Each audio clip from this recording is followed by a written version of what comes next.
সহিহ বুখারী শরীফের হাদিসটি বলছিলাম, নবীজি বললেন যে লাম্মা কাযযাবানি কুরাইশুন কুমতু ফিল হিজর, যখন কুরাইশরা আমার এই মেরাজের ঘটনাকে অস্বীকার করলো, তখন আমি হিজর নামক জায়গার মধ্যে দাঁড়ালাম।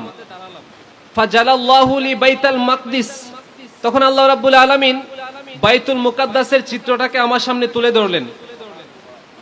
তখন যখন বলতে লাগলো যে আপনি তো মেরাজে গিয়েছেন, বাইতুল মুকাদ্দাসে গিয়েছেন, বাইতুল মুকাদ্দাসের একটু বর্ণনা দেন। তো আমরা যদি কোথাও যাই, আমরা কি মসজিদের কয়টা দরজা, কয়টা জানালা, কোথায় কি আছে বিস্তারিত সবগুলো তো সাধারণত দেখি না আমরা। আল্লাহর প্রিয় হাবিব সাল্লাল্লাহু আলাইহি সাল্লামকে যখন এই প্রশ্ন করা হলো, তখন আল্লাহ রাব্বুল আলামিন পুরো মসজিদুল আকসাটাকে, এই বাইতুল মুকাদ্দাসটাকে নবীর সামনে তুলে ধরলেন। আর নবীজি বলছেন, আমি ওই বাইতুল মুকাদ্দাসটাকে দেখে দেখে ওই কাফের মুশরিকদের সামনে বাইতুল মুকাদ্দাসের বর্ণনা দিতে লাগলাম। বলুন সুবহানাল্লাহ। এটাই হচ্ছে নবীজি সাল্লাল্লাহু আলাইহি সাল্লামের জন্য মুজিজা।